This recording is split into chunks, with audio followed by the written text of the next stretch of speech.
O eto, 'di ba? Yang pagkadismaya, no, ni Congressman Benny Abante, mga bossing, naniniwala ho ako, nag-umpisa na din ho yan doon sa budget hearing nila sa Senado, mga kababayan. Sa susunod nating topic, mga bossing, no, mas bibigyang linaw po kung bakit daw po sobra-sobra yung 2 bilyon na hinihingi ng ating Vice Presidente, mga kababayan. Mas bibigyang linaw po, no? Mas bibigyang linaw po sa video ito ng Net25. Shout out sa Net25, pahiram ng inyong video, no? Kung bakit lagpas-lagpas at sobra-sobra yung 2 bilyon at kung bakit kailangan, no? Pag-usapan yan sa Kongreso. Play ko ho mga kababayan. Sabi ni XE Drive, ikaw, hindi ka ba naninira? Vlogger na nagmamalinis? Saan yung sinira ko? Lahat ito nasa lahat ito nasa news. Dinidiscuss lang natin. Di ba? Wala naman akong binanggit na extra na wala sa news. Lahat nandyan. Lahat alam nyo na. Banat! Yung sa ating pangalawang Pangulo, tutukan mo yung mandato mo. At sabi mo nga doon sa ang mensahe mo sa ating Kongreso, to go beyond yung tough talk ninyo, gamitin yung kapangyarihan nyo, i-align ninyo yung pondo para sa OVP na naayon sa kanyang constitutional mandate. Correct, mga kababayan. Kaya po kailangan talagang tanungin, alamin, bakit kailangan mo ng 2 bilyon? Ipaliwanag ng Vice Presidente. Sabi ng Vice Presidente, bakit kailangan pantanungin yung mga nakaraang pondo, etc., etc., confidential fund? Una po, nandoon na, no? Doon sa invitation nila. Nakasulat na yung mga pag-uusapan doon. Nandoon na po yun, mga kababayan. At the same time, bago ka bigyan ng 2 bilyon, kailangan namin malaman paano mo ginamit yung dating pondo. Upang sa ganon, ma-justify. Pag na-justify mo yung 2 bilyon na yan, kailangan talaga. Bakit hindi? No? Pirma. Aprobado. Di ho ba? Kasi kailangan malaman saan mo inallocate itong pera na ito, saan ito. Oo nga yung huling pondo ng Vice Presidente kulang. Tama nga naman ito, 2 bilyon. Di siguro mapipirmahan yan. Ngunit subalit, kung hindi mo ipaparinig sa taong bayan, ang tanong ho kasi, ang mga katanungan ng Kongreso, mga kababayan, ay katanungan po ng sambayan ng Pilipino yon. Hindi po si Benny Abante nagtanong. Etong tanong na ito, para pansarili ko lang. Hindi po. No? Para po sa bayan, lahat ng katanungan doon, mga bossing. Para po sa atin, na lahat ng makakarinig ho. Tuloy. Which is yun nga, para ka lang dyan in waiting ka lang na kung ano mang mangyari doon sa Pangulo, diba? Yun lamang po naman ang constitutional mandate ng Vice President. Saglit lang, baka babanat, baka babawi. Sasabihin, anong ganun lang ang mandato ng Vice Presidente? Di ba kayo ding mga DDS ang nagsabi, kayo din ang mga nagsabi niyan. Bakit hinahanap nyo ang Vice Presidente sa panahon ng bagyo? Spare tire lang naman yan. Nanggaling sa mga boses nyo yan. Nanggaling sa mga bibig nyo yan, mga DDS, di ba? Spare tire lang naman, hanapin nyo ang Pangulo. Di ba ho, mga kababayan? Nasaan ba ang Vice Presidente nung panahon ng bagyo? Kayo na po ang sumusga, no? Bali-balita, parang, yun ba yung Katy Perry ba? O kung sino mang artist? Hindi ako sigurado doon, narinig ko lang. Pero ang problema po kapag ganyan, ang balik ka agad, this is politically motivated, kaya ang being stripped of, kasi nga hinihingi niya 2.037 billion for next year. Ayan yung sinasabi ko, nakakalungkot, no? Na kada po tanong, alamin, o inaalam, o Taylor Swift, no? Alamin, matanong, pengi ng konting pagpapaliwanag, Vice, ang sagot ng ating Vice Presidente, political motivated na daw po. Halos karamihan po. ganyan yung sinasagot niya eh. No? Mano ba namang gusto lang naming marinig kung saan talaga gagamitin yung 2 bilyon. Di ba? Senator, Malaki, masyado. Oo.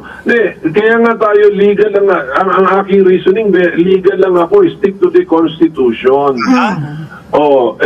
Dapat yung bigay natin budget sa presidente, hindi naman siya titipirin in the sense na wala na siyang ginawa kundi nakaupo lang sa opisina. Bigyan natin siya ng budget na angkop sa kanyang posisyon at saka sa mandato ng kanyang posisyon. Ano ba yan?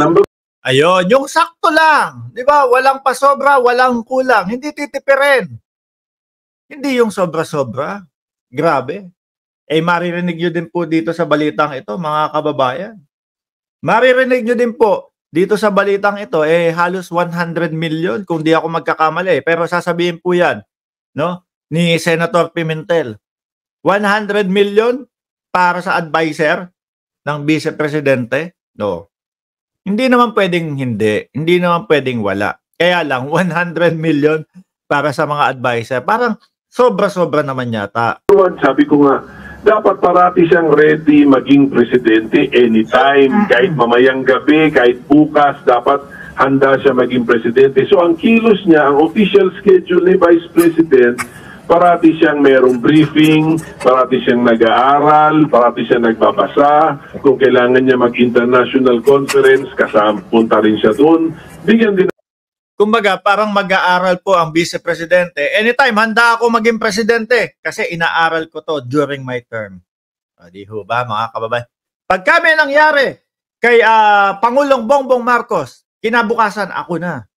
Ganyan. Di ba? Natin siya ng travel sa loob ng bansa para makaikot din siya sa bansa para maramdaman din niya yung sentimiento ng taong bayan. So ganun lang, wag na yung bigyan natin siya ng pundo para makalarga siya ng 5 bus na makalibreng sakay. Wala na pong katuturan sa Office of the Vice President yun. Magbigay ng school bag, magbigay ng seat money para sa negosyo. Wala na po yun. May mga specialized agencies na para dyan. Hindi na natin dinodoble yung cost. Hindi lang kasi yung cost ng programa yung dinodoble natin, yung infrastructure ng programa, idodoble mo rin eh. Di ba? Kasi kumbaga mga kababayan, kailangan ng Office of the Vice President may mga ganito, may mga delata para kung sakali may mga ganyan, mga sakuna. Hindi na. Kasi po, nandyan na ang mga DSWD, mga kababayan. Di ba? So, yung mga hinihingi kasi paniwala ko po nabasa na, no? Nabasa na ni Senator Coco Pimentel yung kanilang kumbaga in-itemize nila yung 2 bilyon. Kaya lang ang napansin ni Senator Coco Pimentel dumodoble lang po doon sa ibang mga ahensya natin, mga kababayan. So ibig sabihin, kunyari ganito, pag hindi nagamit o hindi nagamit, i-allocate na lang namin doon sa ibang ibang tawag dito, proyekto. Kaya lang po hindi Meron na ang gobyerno ho natin, meron na mga sangayan, no? Kagaya ng mga DSWD, etc., etc. Kung i-allocate mo, parang nag-ano ka lang, parang ito hindi kunyari, no? May bibiling kang isang bagay, kaso hindi mo na kailangan bilhin. Ito, ibili na lang natin ng ibang bagay ito. Ganun. So, hindi din ho nakatipid ang ating gobyerno. No? Yung mga kaltas o yung mga tatabasin dyan, dapat kumbaga magiging save na po ng ating government yun. Magiging pondo na din po ng Pilipinas yun. No? Kaso, nadodoble-doble. Madodoble-doble dahil doon sa isinumite nila kaya umabot ng 2 bilyon. Yung mag-warehouse siya para sa kanyang relief goods. Magbabayad siya ng mga tao niya para sa kanyang distribution chain. Di masyadong dumodoble ang gastos at wala na pong wala nang connection yun sa kanyang main obligation. Alam naman niya yan, tumakbo siyang Vice President Ang main obligation mo ay maghanda ka dahil hindi natin alam na pagkagising mo ng umaga, kailangan maging presidente ka na. So, Yan, ganyan lang po. Wala na curricular na mga pagkakagastusan po. Kumbaga, doon lang tayo sa sakto lang, no? Wag nang dumoble-doble. Oh. Handa ka. Oo. So, kung parang sa Olympics yan, kung Olympics, ikaw ay silver medalist, ready ka na sa next Olympics para gold medalist ka na. Oo. So, Senator Coco, kasi Imagine niyo mga kababayan kung maging presidente, no? Si BP Sara. Kung maging presidente si BP Sara, madaming kumbaga, parang madaming hindi importanteng mapagkakagastusan yung pondo o madodoble ang gastos ng Pilipinas kung sakali na maging presidente si BP. Ano? sabi rin naman po ni VP Sara na pinaubayan na niya po sa Kongreso. Bahala na kayo. Sige, sa budget ko, hindi ko na yan questionin. So pag dumating po sa hanay niyo po sa Senado po, pag nagkaroon na po ng BICAM para doon po sa kanyang pondo, itatanggalin niyo na po yung mga social services niya, yung kanya syempre confidential fund, tinanggal na po. Tanggalin na. Oo, tatanggalin na. O yun, yung iba hindi pa yata napapaliwanag doon sa confidential fund, ano? Tuloy. Tinignan ko naman yung presentation niya. Maganda naman din yung presentation niya, naka-itemize. Oo. Naka-itemize. Tanggalin na natin yun, yung school bags, mga bus, tanggalin na natin. At ang aking point is, kung ano man yung amount na matipid, huwag nang gastusin yun, pambawas na yun sa budget deficit. Correct. Kasi mga kababayan, lalo ngayon, ang bansa natin talagang kailangan nung magtipid eh. Kailangan kung may lalabas na kaperahan dyan, kailangan talagang napaka-importante at hindi magdoble-doble ang gastos, mga kababayan. Ito po kumbaga sa ngayon lang. Pero kapag muling naiangat na natin ang Pilipinas, mga bossing, dyan na tayo pwedeng, libreng internet sa buong Pilipinas. Di ba? Syempre, ganyan po talaga mga kababayan. Kapag lubog ka sa utang, magtipid-tipid. Konting higpit sa budget. Hindi pwede yung nagbayad ka na dito, magbabayad ka ulit. Naglabas ka na ng pondo dito, mahihirapan kang makaahon nun. So sa panahon ng krisis, tipid-tipid muna. Yung mga importante at yung siguradong hindi dodoble ang gastos muna. Yun na yun. Dapat ngayon, dito na tayo mag-isip Yung utang natin palaki ng palaki kada taon dahil budget deficit tayo. So kung meron tayong matipid, ang argument kasi ng iba, ilipat sa ibang gastos. Hindi wala rin tayong natipid. Di parehas din yung budget deficit at saka yung utang palaki ng...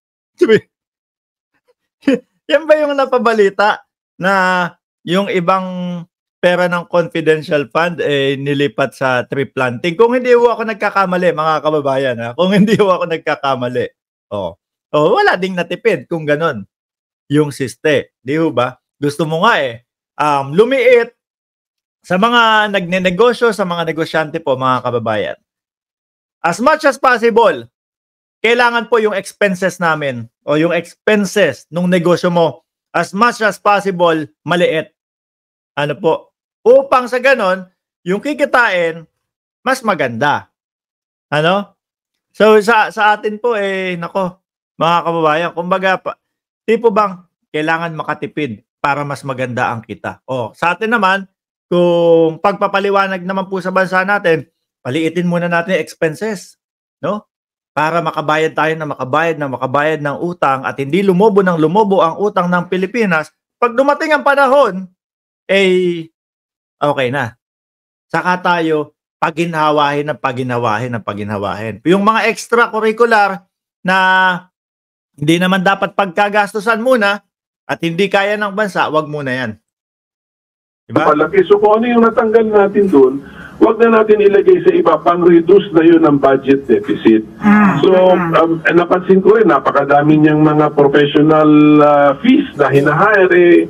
Siguro, pwedeng justified yun dahil mga advisor niya, mga taga-lecture sa kanya, pero tignan din natin yun kasi parang, if my memory serves me right, mga 100 million plus din yun. Mga advisor, mga kababayan, no? 100 million. Sabi nga di ba? Mag-aral ang vice-presidente, aralin niya, no? Na kung paano humalili bilang isang presidente. Ngulit subalit, napakalaki naman ho yata ng 100 million para sa mga advisor. Oo. So, gawin natin, hindi natin isisiro yun, pero gawin natin reasonable. Which is how much po? Reasonable yung halaga. Ano po ang nakikita niyo Ay- pong reasonable? Kasi 2.37 billion by half ba? Kasi yung dati po kay VP Malaki, Oo. malaki because ako sinusulat ko na nga ngayon ng proposal ko sa kay Senator Grace Post, chairperson ng Finance. aming Committee on Appropriations, Oo. Committee on Finance. Yung mga gano'n, yung mga duplication na project, tanggalin na natin yung totality. Tapos yung meron pa siyang yung mga professional fees niya doon, babawasan ko pa rin. So malaki. Kalahati po kaya ang mababawas? Magiging 1 billion? Or yung iba sabi, dahil nga sinabi niya sa Kongreso, kayo na po ang bahala, basta ibinigay ko sa inyo, yung listahan namin, naka-itemize naman lahat yan, ikaw na bahala kung ano ang desisyon nyo. Pero sa question and answer, hindi nyo na ako mapapasagot. No? Kung yung sinasabi, yung tinatanong, makakalahati ba? Ang sigaw naman ho, nung taong bayan, isiro na lang daw po. Hindi naman po pwede yun, mga kababayan. No? Kahit papaano, kailangan ng budget ng ating vice-presidente.